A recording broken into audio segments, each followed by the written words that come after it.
We'll begin by refreshing memories as to what went before. In discussing the theme of the Joker, I have been talking about a point of view, the Joker's point of view, from which not only our social institutions, but also all the formations of the natural world are seen as games. Be careful of the word game.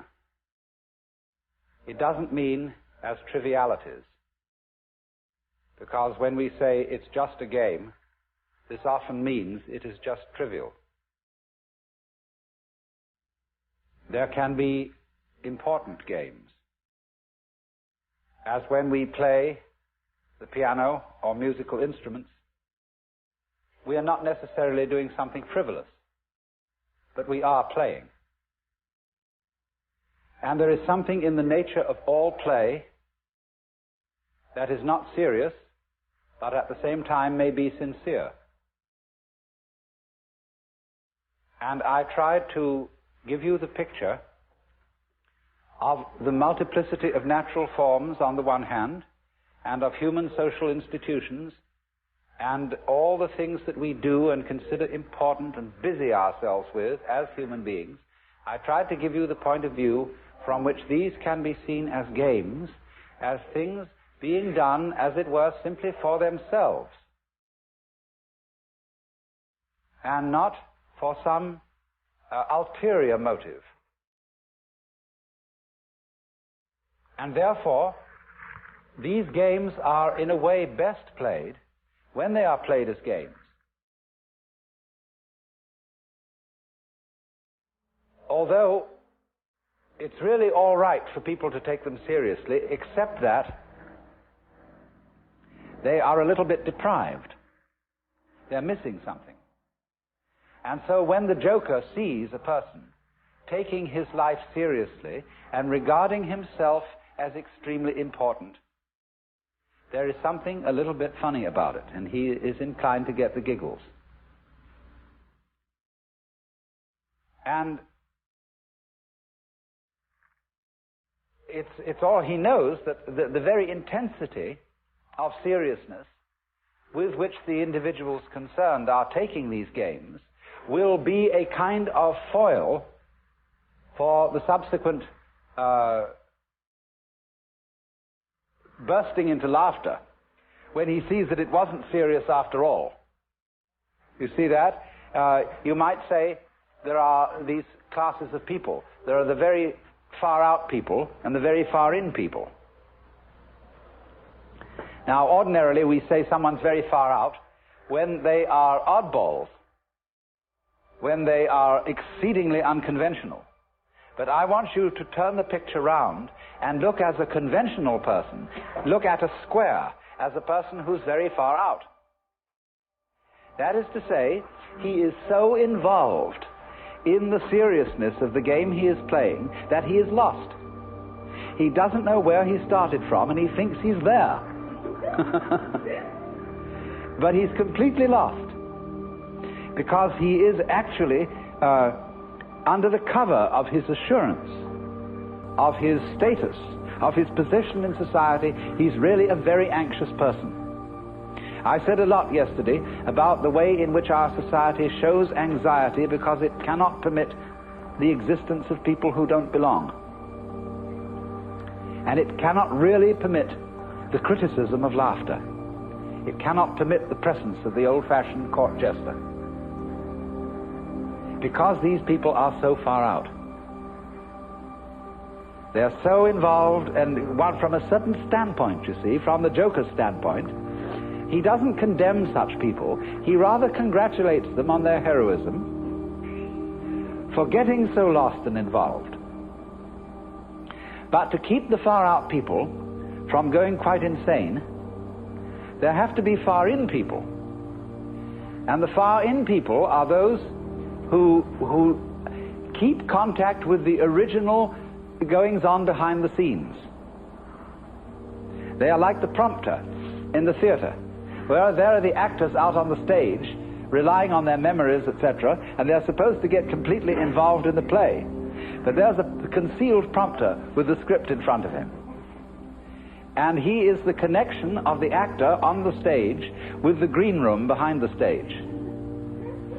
And you see in this dramatic analogy of the universe, the green room is the central point, the still point of the turning world. The green room is how God is when he's back home, not involved in all these games, and takes off the mask. See, on the Hindu theory that everybody is a mask of God.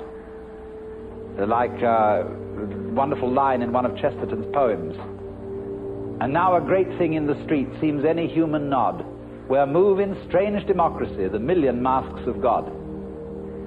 The million masks of the Joker, because the Joker is the player, the trick player, who plays ultimately the great trick on himself. So really, there can be no resentment about this. Nobody to blame, nobody to turn around to in the end and say, you bastard, you did this to me. Because it's always you who are ultimately responsible. So, this prompter, you see, keeps the actor on the stage in touch with the green room. And so there are certain people in the world who might be a kind of a priesthood sometimes, although priesthoods are apt to become corrupt and square. But a kind of people in the know. There always has to be somebody around in the know, so that, as it were, the wheel of society and of existence, the wheel of the squirrel cage, the wheel of the rat race, can have an axle firmly planted. And at the center then there have to be the far in people. So this is the domain of jokers. Now, having developed that side of the joker, the person who sees through the social institutions as games, I went on in the second session to discuss another aspect of the joker as the sly man, in comparison with the monk, the fakir, and the yogi, who undertake, all those three, undertake in certain different ways disciplines which have the intent of releasing them from their karma. The individual, in other words, challenges his involvement, his attachments, his limitations, his finitude, and endeavors to overcome it. But in each of these three cases, the individual involved stirs up an immense opposition, because he serves notice upon the devil, or shall we say upon his karmic creditors, that he is about to leave town. And so all the creditors come rushing to the door. All his past sins catch up with him. And the devil lays his temptations in the way all the more thoroughly. So that the sly man is the one who, when he is going to leave town, does so instantaneously without any prior announcement. And so in this way there is, shall we say, a cunning manner of becoming a Buddha. And that is to become one instantly, without any preparation or warning whatsoever. This is why Zen is called the sudden school, and why Satori is a sudden awakening. Because it has to be done without the slightest warning. Now, but then I pointed out that the moment you have any idea about doing this, you've already ceased to be sudden. That is to say, the moment you seek for some spiritual attainment, which is becoming a Buddha, becoming awakened, becoming released, getting in there, you've already served notice upon your creditors. So that somehow or other you find that you have to do it without intending to do it. And that is a double bind. which you impose upon yourself when you say, I must find a way of doing this spontaneously. That's the old basic double bind. You must be spontaneous. You are commanded, or you command yourself to do something which is acceptable only if it happens spontaneously. Then you think about that and say, well, what a fix that is. Here am I saying, I must be surprised, and I'm going to lay plans to surprise myself. So, by going through this, you discover naturally that can't be done. You can't surprise yourself on purpose. Yet that's what you have to do. So what about it? You come to a state of total paralysis. You're stuck.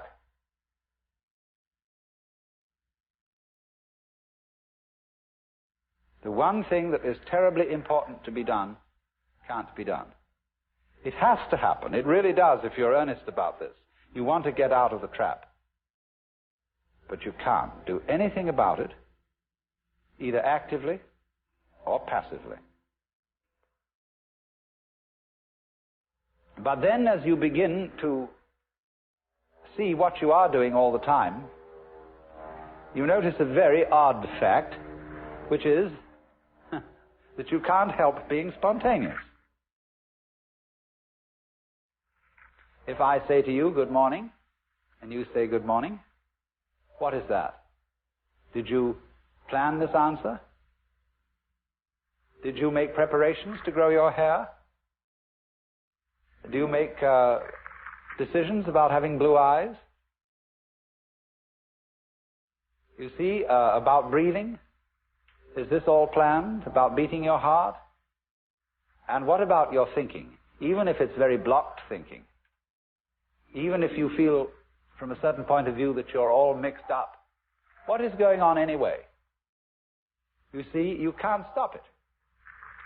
It's like trying to, we were discussing the Gurdjieff thing yesterday, the self-remembering exercise. The attempt to live completely in the present. Well, that's not only a Gurdjieff idea, that's a very ancient yoga and Buddhist discipline. To be completely here and now. But of course, as you pursue this, you discover you can't do it. Because you couldn't even, know when to go shopping unless you made plans and started thinking about the future. You couldn't move. But then you discover, you see, that in the long run, there's nothing to think about except the here and now. There really isn't anything else. Because even when you make plans for the future, and you remember the past, you're doing it all in the present. Your memory is a present activity. There's no way of not being self-remembering and having presence of mind. So when you discover that, there's nothing left to you but to have a good laugh.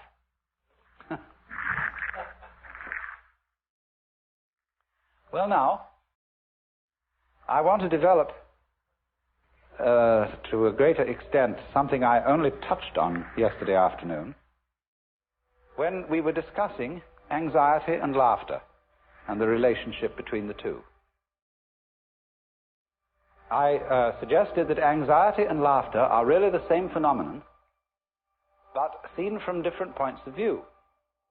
As we all know, we can have shudders of horror and shudders of delight, tears of grief and tears of joy. And it's the same shudders and the same tears in either case, but they have a completely different meaning. Now, life is a matter of oscillation. Life is vibration. It's the whole time and all the way through. The question is, how are you going to interpret that? Is it tremble, tremble, tremble, or is it laugh, laugh, laugh?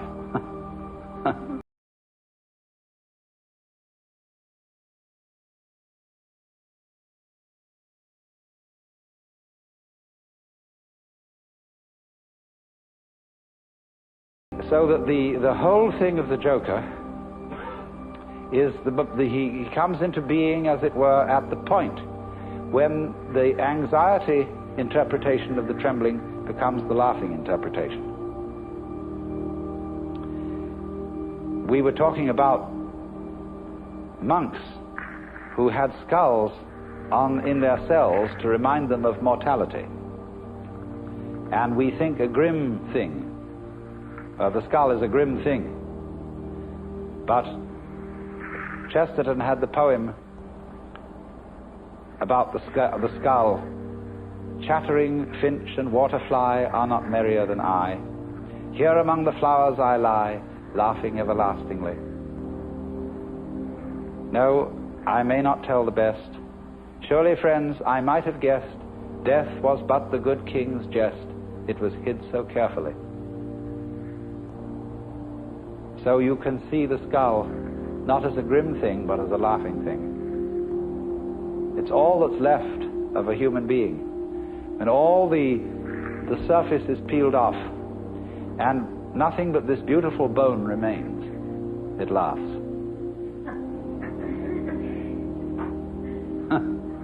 Now why? What is it about death being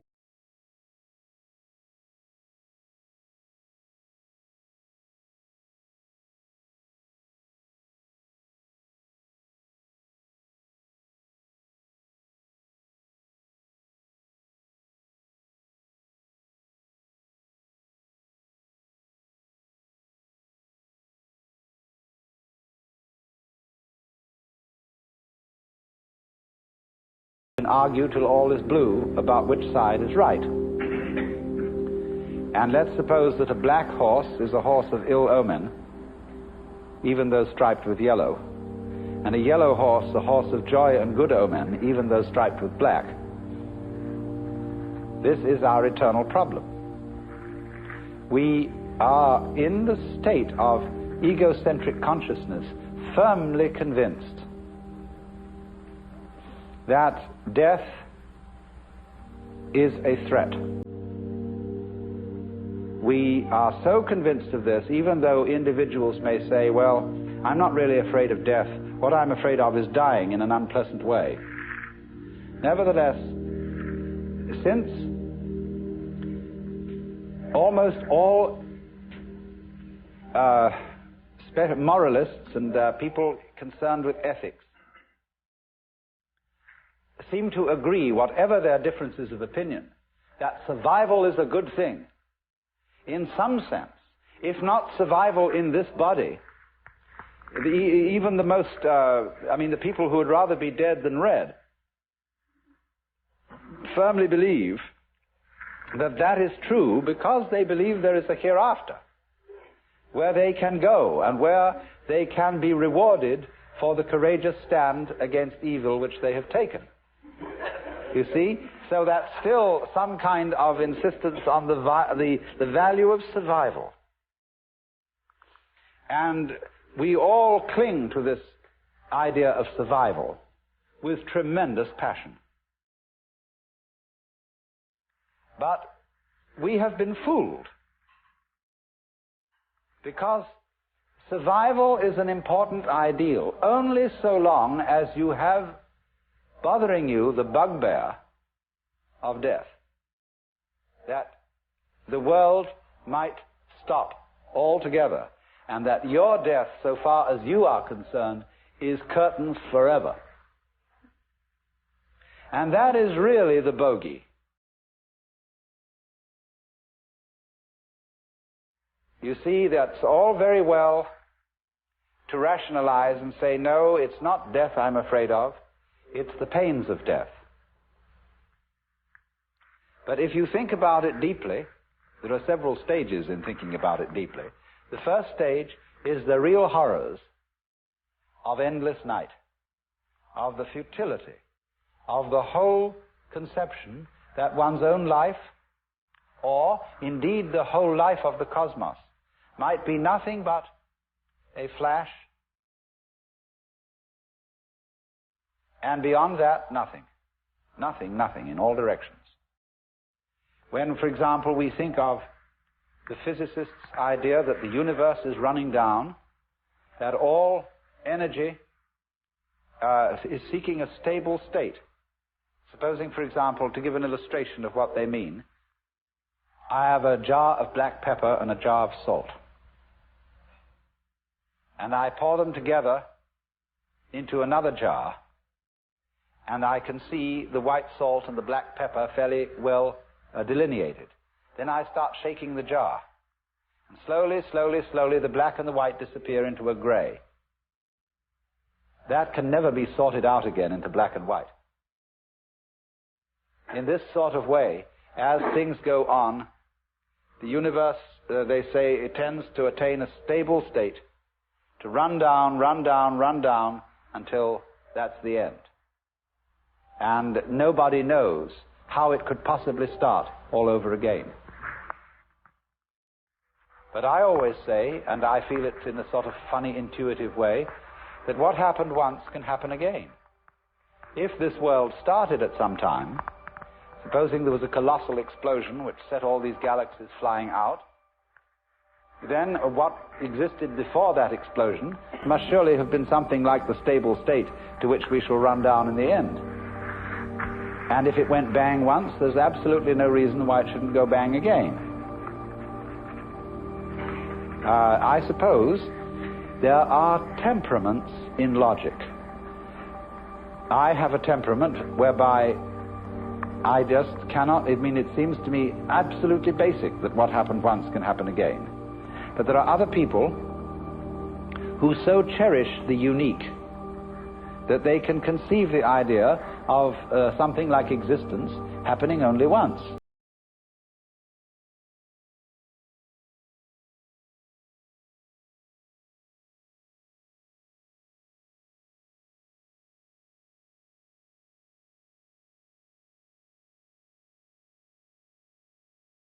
Up crest of a wave apart from the down crest. Can you conceive that?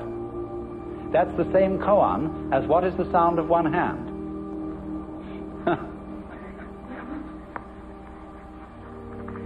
You see, it always takes two.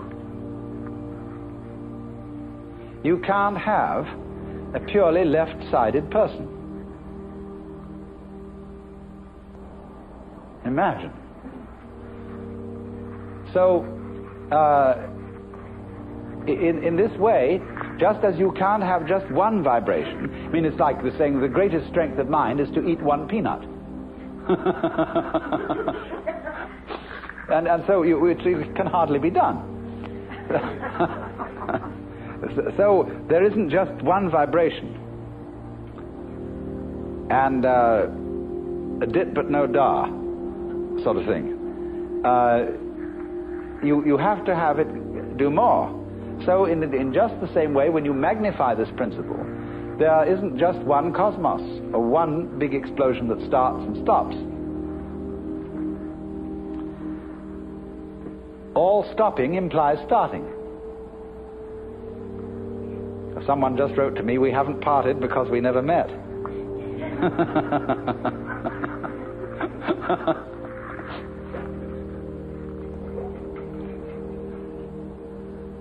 So, the whole point of saying this is the realization that existence is eternal.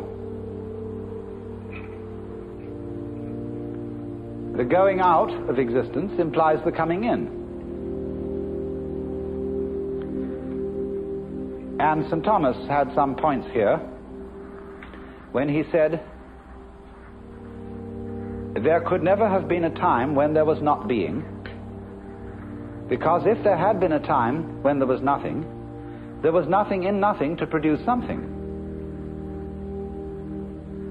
But he didn't quite have the point, because what he didn't see was that nothing is productive in the sense that you can't have nothing without something. They go together. And all this thing is an argument, again, about whether the zebra is yellow striped black or black striped yellow. And what we see is that the black and the yellow, the darkness and the light, are simply two phases of the same. And that realization is exactly what transforms anxiety into laughter. Suddenly to see that you just, after all this anxiety, that you don't have anything to worry about.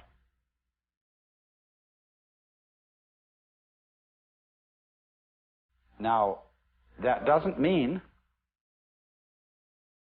that there will not in our future lie some extremely painful experiences, or experiences that we would ordinarily interpret as horribly painful.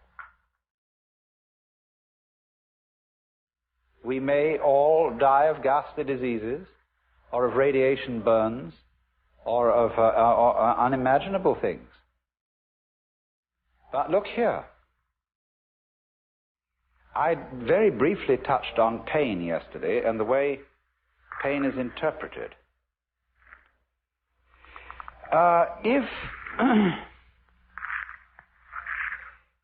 If you interpret pain as something that is destroying you and is going in the direction of total death, then it's very serious indeed. And it's perfectly terrifying. But I've been investigating experiences of people who've undergone torture. I don't know if anybody in this room has. It's always possible. But, and then if so, you can correct me.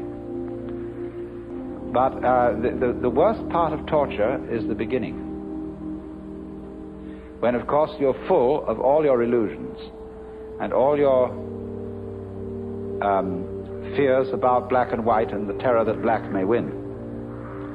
But it's said that as torture proceeds, it slowly changes the state of mind of the victim to a kind of drunken, masochistic giving in to the torture, so that it becomes something that he cooperates with. And that if the torturer notices this, he knows he's through and has to kill him. So, in other words, there is a point at which pain becomes an experience without having a negative interpretation put upon it. Becomes, in other words, converted into ecstasy.